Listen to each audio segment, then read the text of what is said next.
The project 3DP Teacher, Implementation of 3D Printing in Future Education, aims at improving the digital competences of teachers in relation to implementing of 3D printing in education. Among these, 3D modeling skills are very important as they make possible the creation of objects tailored to the teacher's needs. The aim of this video is to present, step by step, the development of a 3D model intended to be 3D printed, using a free computer-aided design software. FreeCAD is a free and open-source, general-purpose, parametric, 3D computer-aided design modeler. Parametric modeling allows for easily modification of designs by going back into their model history and changing the parameters. With FreeCAD, geometry-constrained 2D shapes can be sketched and used as a base for building other objects. It is suitable for intermediate users and it's a powerful design tool that can be successfully used for precision design. FreeCAD writes to many file formats, including STL, which is commonly used in 3D printing. It is a multi-platform, Windows, Mac and Linux, customizable and extensible software. FreeCAD can be freely downloaded from www.freecadweb.org.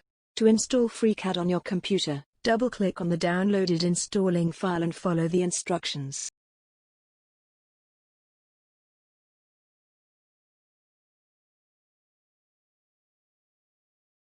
The object to be modeled is a keychain personalized with the acronym of the project, 3DP Teacher, as shown in the image.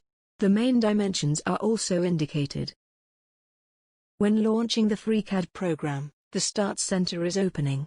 It is a great source of support and information on the software. You may want to take a look. First step is to create a new document. This includes the workspace, the part tree, a series of tools and the workbench selector. A workbench is a collection of tools suited for a specific task, such as part design or drawing 2D objects. Before start working, we can set a wide range of preferences, including the measurement units.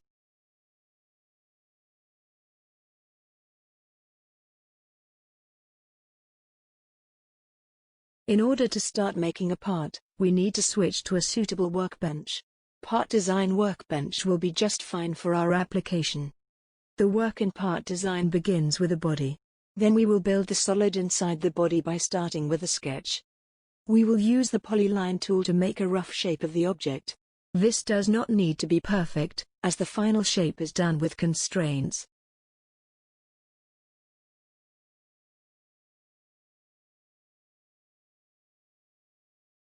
Once we have the basic shape, we will start applying various constraints. Coincident constraint to the start and end points of the polyline, in order to close the shape's contour. Horizontal and vertical constraints, to the appropriate lines, if they are not already automatically constrained. Equality and symmetry constraints, where applicable. Vertical or horizontal distance constraints, to precisely dimension the sketch.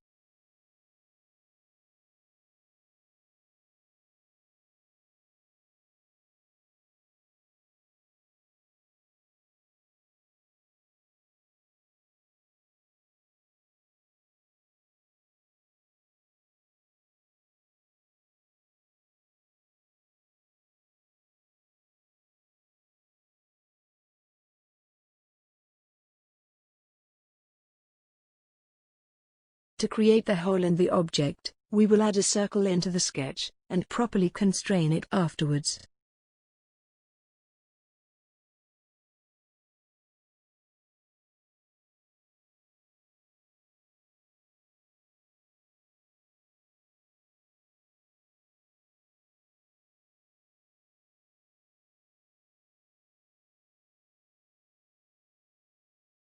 Next we will create the 3D model, by using pad command and setting the length to 3 mm.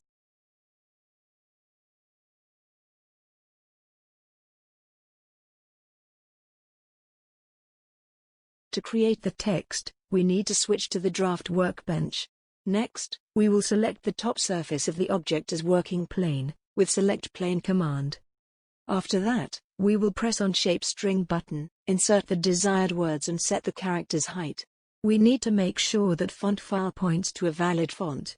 The text can be roughly placed with the mouse. Its position can be then more precisely tuned from the placement table, using apply incremental change.